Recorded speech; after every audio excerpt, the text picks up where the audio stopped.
How to put bell sleeves on a granny hexagon cardi.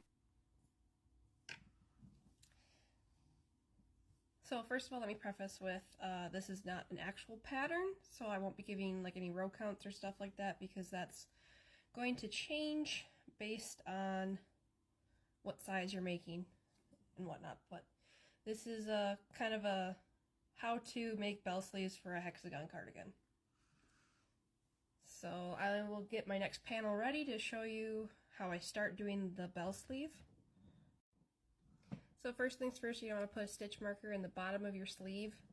So here's the top of the seam where it was connected. This is directly underneath it. This is where we're going to bell out the sleeve.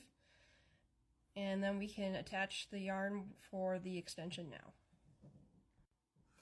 I like to attach my yarn at the top where I seamed it. I don't know that it really matters, but if you are striping and carrying your yarn, you're going to probably want to start somewhere on the top. That way your seam will not be visible on the bottom of the bell. So I'm going to just crochet around like normal until I get to this stitch marker, and then I'll show you how we start making the bell.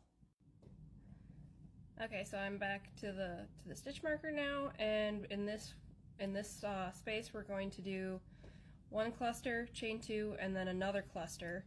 It's the same concept as when increasing for the hexagon itself.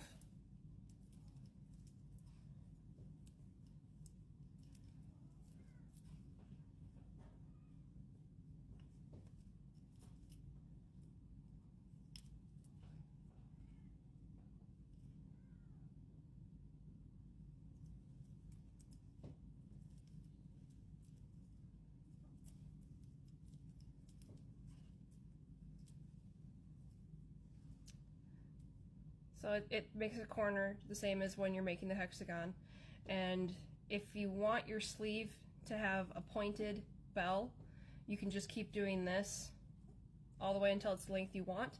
I'm going to want mine to be rounded out a little bit more. So before I finish the length of my sleeve, I'm going to be doing a little bit of decreasing. And I will go around and to the point where I'm going to start doing that, and I'll start filming again there. So I'm back around again, I've added the length I want to, and now I'm going to start decreasing, and by that instead of doing the cluster, chain two, cluster normally, I'm going to do 2 double crochet, chain 1, and another 2 double crochet.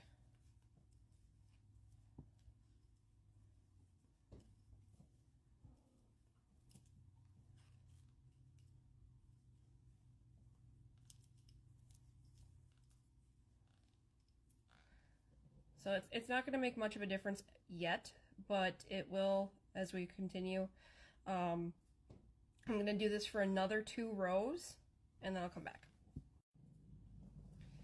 Okay, I did the 3 rows total of the 2 double crochet, chain 1, 2 double crochet, and I'm back around again. And now what I'm going to do is 1 double crochet, chain 1, and then 1 double crochet in that same space.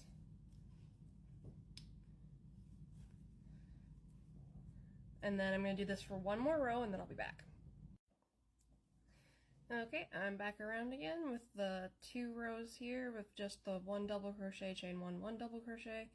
And now in this space, I'm going to just do a regular cluster. No increasing, just a regular 3 double crochet.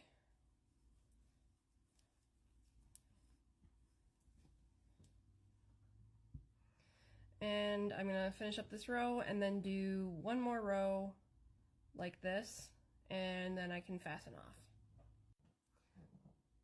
Okay, so I finished off that last row and then I fastened off.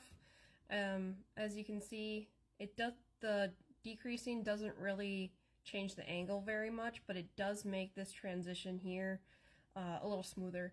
So that's why we did the few rows of just the 2 double crochet and 1 double crochet, and that'll give you your nice bell sleeve. I'll put this on here to show you what it looks like. And here is a finished sleeve. If you want to, you can put a border around it. I didn't for this particular one, but yeah, that's how you do a bell sleeve on a granny hexagon cardigan.